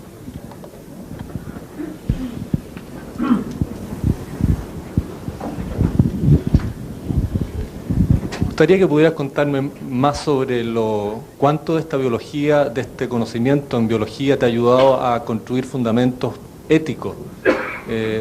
Esto a partir de un agnóstico, que es lo que te escuché anteriormente y que también es la postura mía y que tantas dificultades me genera para poder saber qué hacer, qué no hacer y cómo poder construir sociedad, que en definitiva es de las cosas que más me interesan. Claro, mira, es una pregunta que por suerte te puedo contestar sucintamente, porque te quisiera enviar al mismo libro que evocábamos hace un momento, que se llama Ética y Acción, ¿no? Que está publicado por Dolmen aquí en Santiago, en la traducción española, donde discuto exactamente este problema, cómo esta concepción del know-what y el know-how te llevan a una construcción de la ética que es distinta de esta normativa de la tradición, sin excluirla, sin dejarla de lado, pero dándole un complemento esencial desde el punto de vista de la acción y este fundamento preconceptual o prenoético, que viene mucho más influenciado de la tradición oriental. Así que te invitaría a leer el texto y eventualmente, si quieres, en otra ocasión podemos discutir más. Pero ahí está expresado lo fundamental de lo que yo tendría que decir. Okay. Cumplimos con los tres. Déjame ver, porque tengo que distribuir esto. A ver, levanten mano la última vez los que quieren que hacer una pregunta. Pero no se enojen los que no les llamo, porque... Melnik. Los tendré en cuenta para la próxima levantada de mano. La pregunta que yo tengo es la siguiente. Yo sé, es algo que yo sé desde hace unos 5 años más o menos, desde el 95, que el vacío tiene mucho que ver con la existencia. Lo sé desde la astrofísica. Sabemos más o menos cómo va yendo el vacío ahora. Sabemos que entre el 70 y el 80% de la densidad, de la energía que hay en el universo es vacío. En el vacío tiene vida misma. Sin embargo, cuando uno lo lleva al terreno de la neurociencia, y en particular de los experimentos que tú nos has descrito, estoy de acuerdo contigo, pero hay algo que me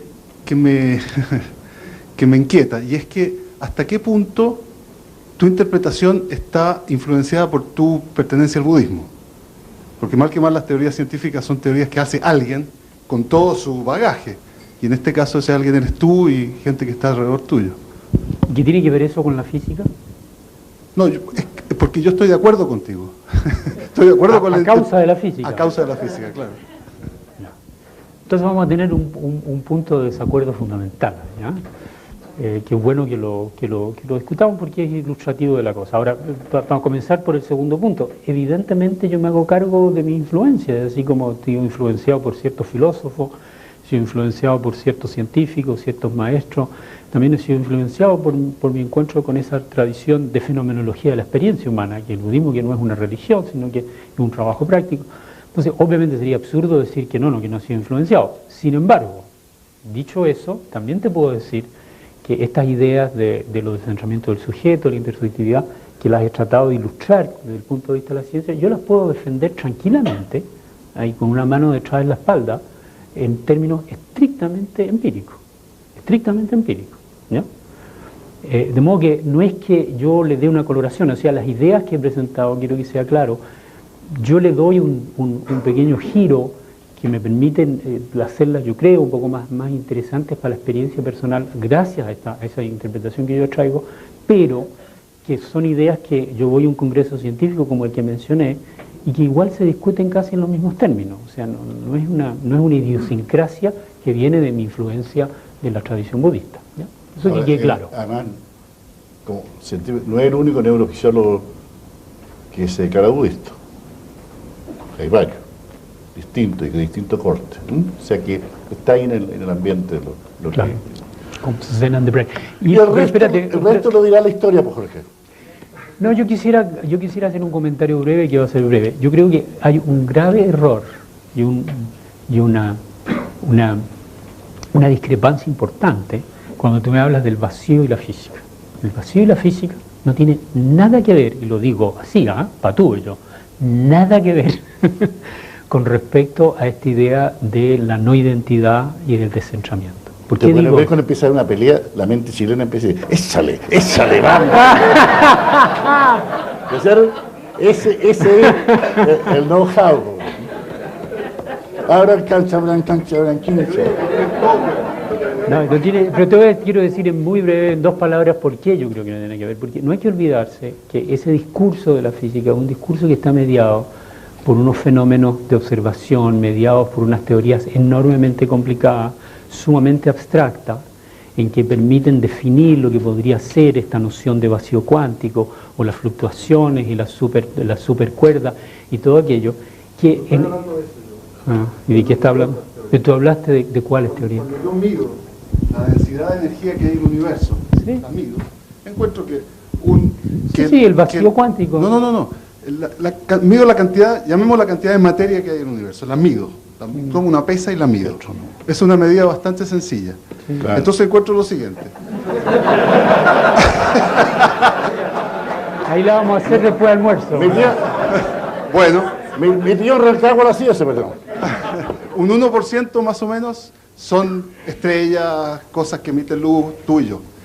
El 30% es un tipo de materia que no conocemos, que pesa pero que es oscura, y el 70% es el espacio, la energía que está en el espacio mismo. Pero ¿quién te dice? Ya tú cuando describes y diferencias entre la masa tal y la radiación tal, que te permite distinguir esto que sería eventualmente el espacio solo, ya tienes una teoría enorme detrás, pero enorme, donde pasó Maxwell y donde pasaron todos los Einstein y pasaron los cuantistas, ¿comprende? Lo que quiero decir es que eso, lo que la física piensa así, que es muy legítimo y es muy lindo y es muy elegante, está totalmente lejos y separado, pertenece a un orden de magnitud, varios órdenes de magnitud, distinto de lo que es esta experiencia directa que tiene que ver con el cuerpo.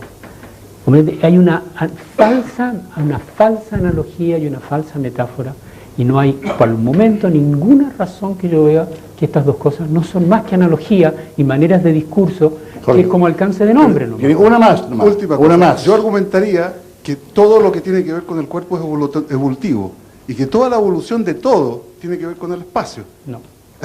Mire, para que vea usted, el imperialismo no está solo en las cosas políticas, sino en las disciplinas científicas. Los que estudian física quieren ser espaciales, los otros quieren ser corporales, y estamos jodidos, ¿no? Bien, yo quería hacerte una sola pregunta, Francisco. Y antes de hacer la pregunta, quiero darte las gracias por haber venido acá generosamente, está por pocos días, tiene que visitar a sus familiares, ¿no? Nos encontramos los dos como miembros de esta Comisión Milenio ayer de otorgar premios, ya sabemos cuáles son, pero estamos callados. Entonces, siempre que los confirmen, pero estamos ahí manejando, en fin, todo eso, pero sobre todo lo que quería decirte es que te voy a dar gracias por la amistad y porque te quiero mucho y estoy contento que estés aquí, y que no te había visto hace ya 4 años, y cuando te pasé a ver a París tú no te pude ver, por eso te quiero. Muchas gracias. Gracias.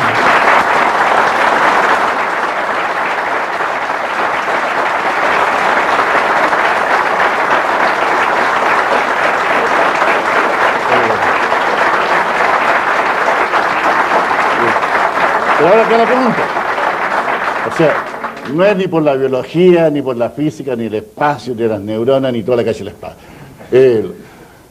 Oye, menos mal. Voy a preguntar la pregunta del chileno, trabajando para la revista Caras. ¿Y cómo es el Dalai Lama? Bueno, cuéntale a ella un poco la experiencia, porque a mí este Dalai Lama me cae re bien. No soy budista, pero puta que me cae bien el tipo, ¿no? He leído películas, he leído libros de él. Usted no se vio una película de Kundun, de niños chicos que andaba todo perdido, y decirle, pero usted tiene que gobernar, pero si no tengo 18 años, ¿no? Toda esa historia. Y sin embargo asumió el liderazgo político, y el exilio, y ha llevado a un pueblo. En fin, yo sé que tú lo conoces, por lo menos has pasado más horas que mucha gente en el mundo con él. En fin. Lo terrible cuando te hacen esa pregunta es que ¿qué puede decir un hombre de una persona como el Dalai Lama? Es cierto que es un tipo más grande que la vida, o sea, un tipo que tiene esas responsabilidades, que está preocupado de millones de gente de su pueblo, que además hace enormes viajes y enseña, que tiene que manejar toda la transmisión de su tradición al mundo occidental. Y yo nunca en mi vida, de las muchas horas que he pasado con él, y tenemos, yo sé, una amistad, yo nunca lo he visto apurado, nunca lo he visto que se le va la concentración, nunca lo he visto preocupado, ¿no? Me acuerdo muy bien, por ejemplo, escena en el año 89, donde las primeras veces que hubieron muchos muertos y unos alzamientos en Lhasa. Y esto venía de pasar y nosotros estábamos ahí en la reunión con él. Y yo lo veía a las 7 de la mañana con la rueda de periodistas internacional, que le tomaban fotos y le preguntaban sobre... tipo con unas responsabilidades políticas enormes. Y a las 9 de la mañana que empezaba la conferencia, el hombre aparece por la puerta y después de haber pasado horas con los periodistas con esos tremendos problemas, entra a la puerta, sonrisa, se senta con nosotros y de ahí por 3 horas hablar ciencia, y yo nunca lo vi que su atención se pasara un momento.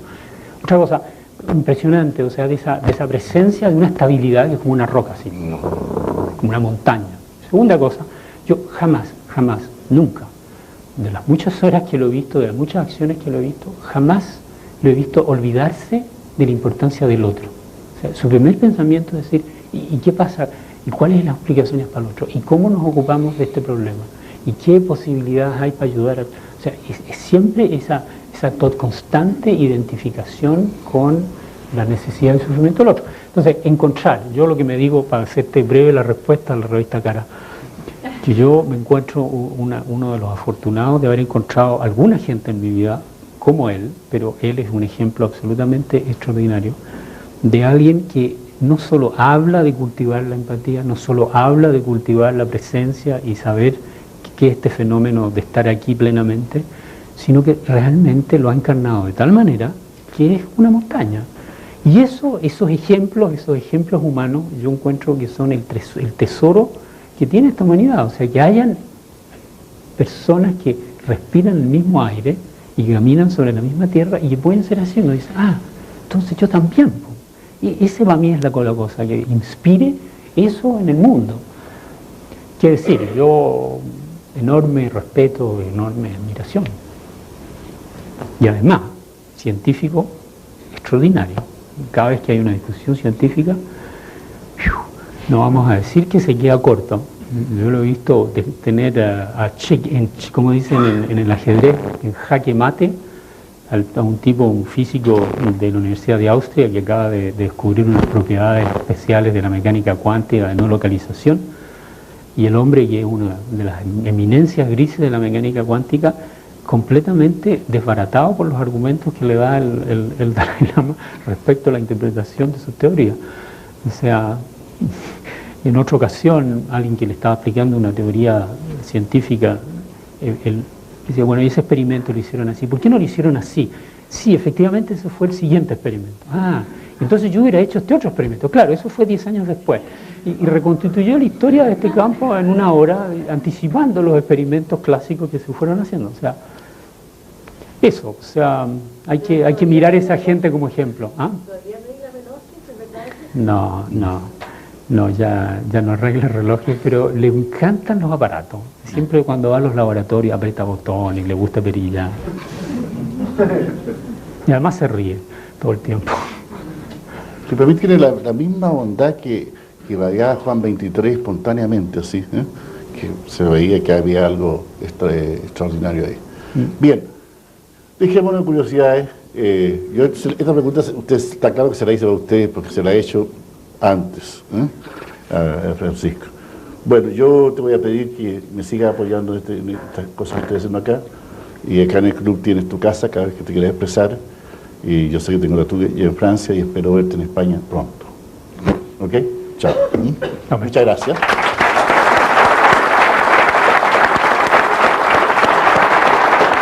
No, el libro ahora me dedica el libro a mí y a la izquierda.